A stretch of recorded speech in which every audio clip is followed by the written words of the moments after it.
Hi guys. So I want to start off by apologizing to you all for not, making a video in such a long time. It's been over a year.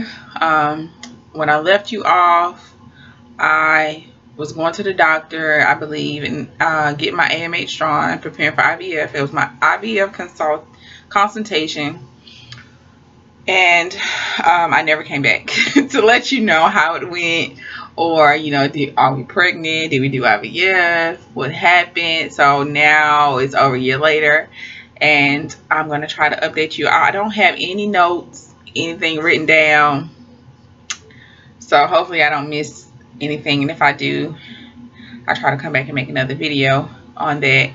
But so I did go to my appointment.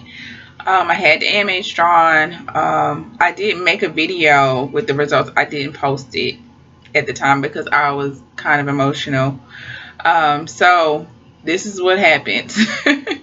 So I got my AMH drawn, and it came back at a 1.4, which is slightly, not what they wanted it to be, but because I think for my age at the time, I was 29, 30. I was 30, and it's supposed to be between 2 and 3, so it's a 1.5. And so I was like, okay, well, we need to do this IVF like now. So I had all the money saved. We had the consultation with the doctor. We had the sit down with the finance counselor, and we had everything. We had the money ready. All we had to do was call on my first day of my period, and I was all pumped, ready to go. Then my husband kind of expressed to me that he was having doubts about doing IVF, just kind of thinking like, if this is the route we should go right now, because we wanted to make sure that it felt right. And I think at the time I was just so anxious to do it, and I was very upset. I was emotional. I said a lot of things that I probably shouldn't have said. And and he was like, well, let's just wait until February. So this was like July of last year, July 2017. So he said, let's just wait until February. And I'm like, man, so my IMH is already 1.5. It's gonna go down lower if I wait until February. So, but I honestly, in my heart of hearts, I said wait until February too. In my heart of hearts, I was like, okay, let's wait until February. Let's make a decision in February. So, but I didn't say it at the time to him, because I was just like, I'm going to ignore what my heart is saying and what, my mind is saying. But, and then I even thought, I was thinking about all kind of stuff like, can I just freeze my eggs without making an embryo? And, I was just like, no, I'm not going to do that.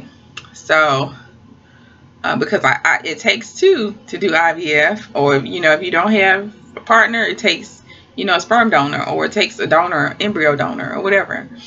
So but I just had myself, and so I thought about doing freezing my eggs, and then I kind of brushed that off. I was like, I'm not gonna do that.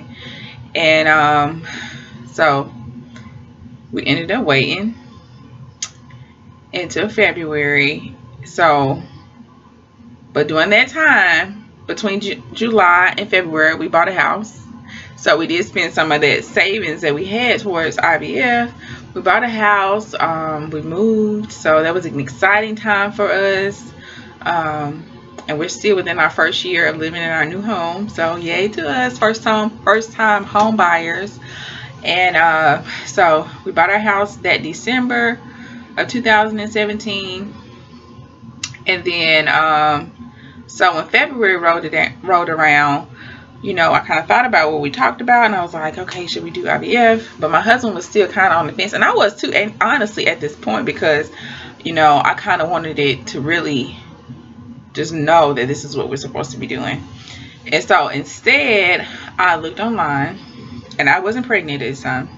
I looked online, and I looked up a naturopathic doctor, because we've tried medicine and IUIs and medicated cycles.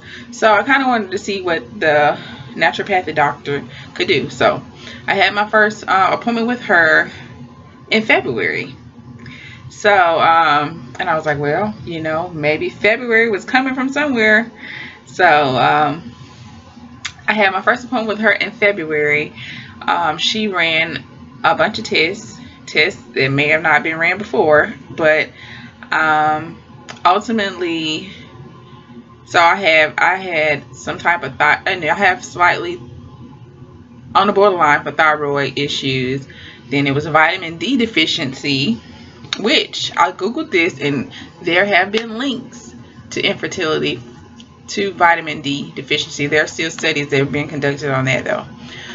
So, and then outside of the vitamin D deficiency, we also did a saliva test, which, you know, when I googled this, it can't really be, medical doctors don't really rely on it because of the validity of it.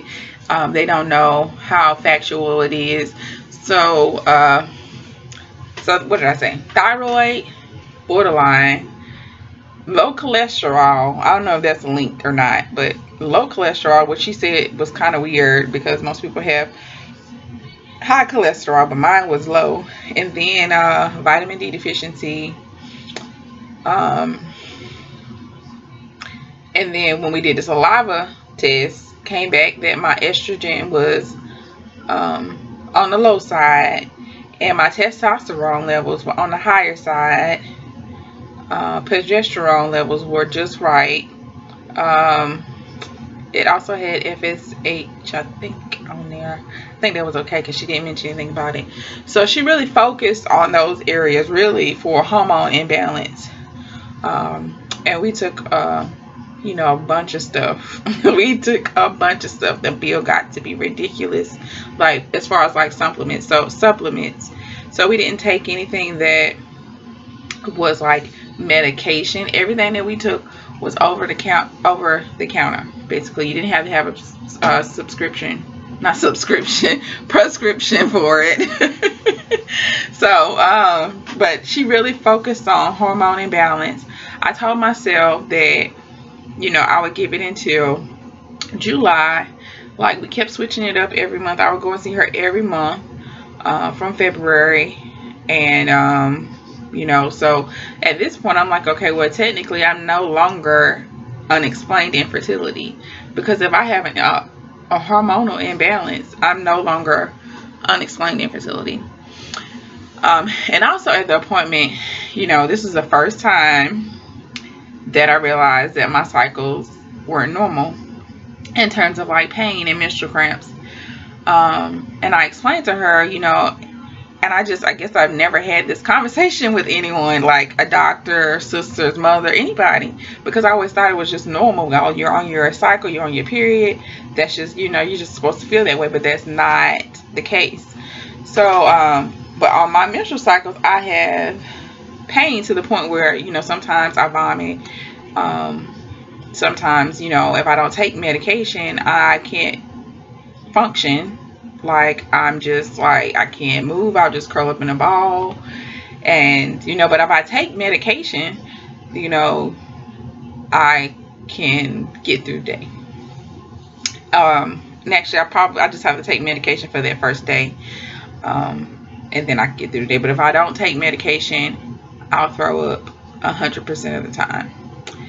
And so the naturopathic doctor, she explained to me that's not normal, and to throw up and to have that, to be in that much pain when you're on your cycle. So I was on birth control way back when, before I even got married.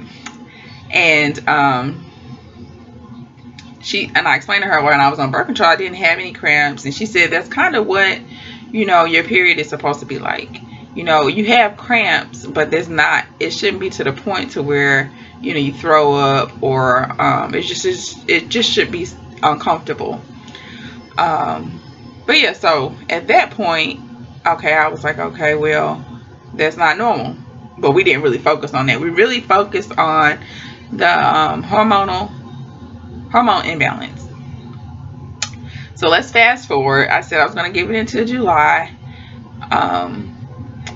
and I did. My last appointment was in July, and then at that point, my last appointment was in July, and also in July, I started a new job, and that's where I am now. I'm on a work trip, and I have a new job, some more money and benefits, and so I'm excited about that. I started July.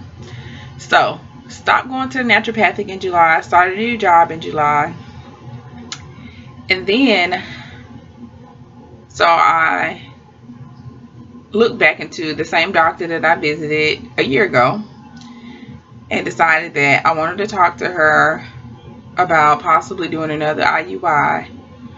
And then because I wanted to pray more about IVF, because I tell you, I prayed about this job before I took it, and I really feel like, you know, God wanted me to be here. I prayed that if this job be for me, that, you know, any anxiety that I had, you know, take it away.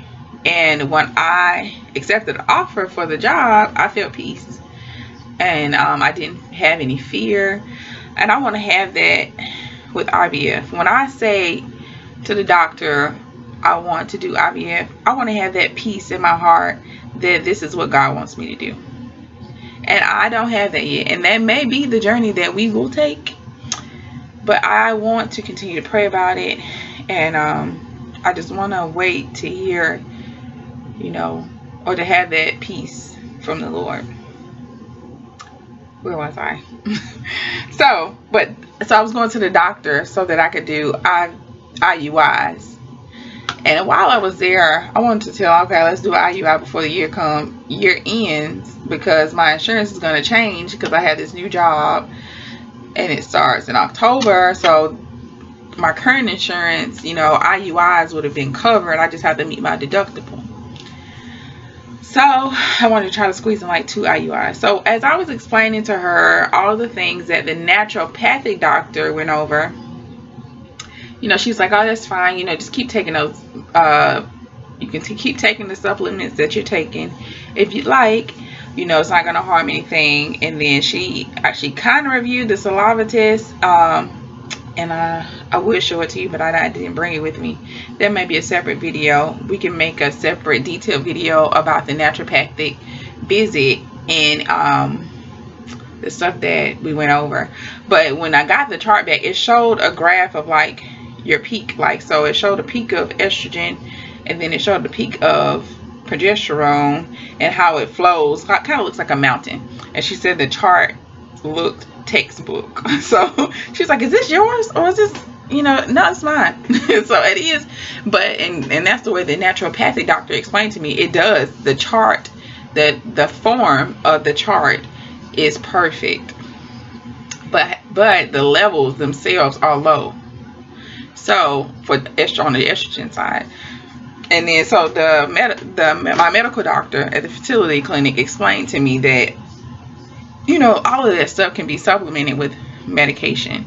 And of course, my naturopathic doctor, she doesn't do medication, but so it's kind of good that I have both sides of it at the same time. I also mentioned to her meaning my fertility specialist, that I have very bad cramps, and I just realized at the age of 31 that it's not normal. And she explained to me that it does sound like endometriosis, and that the only way to diagnose the endometriosis is to have a surgery to confirm it. And then while they're in there confirming it, they burn off any lesions or any, you know, tissue that they see. And I explained to her, because I was just not aware. Like, I'm just totally uninformed. And I do all this Google stuff. I'm a Google doctor. But I'm really like I wasn't informed on endometriosis, because I always thought like, oh, endometriosis, your tubes are blocked. I was just all lost. But so now I haven't been officially diagnosed. I have the surgery this month. So And then at that point I'll be diagnosed with endometriosis, and then they'll take off as much as they can. But of course, you know, I'll try my best to explain it. When you have your menstrual cycle, you shed your uterine lining and it comes out in your menstrual cycle. But when you have endometriosis, the uterine lining attaches itself to other organs within the body. And that they don't even know really how it can affect infertility, because some of the organs can be so pushed together because of all the tissue and everything. So this is just what I gathered from my research. So she said by removing the tissue, whatever she can remove, you know, the tissue may come back, because of course your uterine lining sheds every month when you have your menstrual cycle. And then she also said that it would increase pregnancy chances slightly by 2 or 3% naturally. And she said usually when someone has endometriosis, they usually don't even test for it, because what's usually recommended is IVF. So but of course she said, since you're not completely ready to do IVF right now, we'll go ahead and do the surgery and treat it and see what happens from there. So so now I am officially no longer unexplained infertility after about 7 years. So, and at this point all you can do is laugh, you know, because life is a journey. Life is a journey. So now that I know, you know, according to the naturopathic doctor, low estrogen, high testosterone, basically a hormone imbalance, and also endometriosis. So we'll see what happens. I'm still on this journey. I'm not pregnant.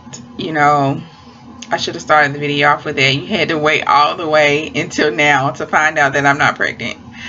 But I'm not pregnant, and I'm still trying. I'm still here, and hopefully I'll have more things to update you on. Well, of course I'll update you on the surgery and how that goes. And it's an outpatient surgery, and I would say the name, but I don't want to mess it up, so I'll say the name.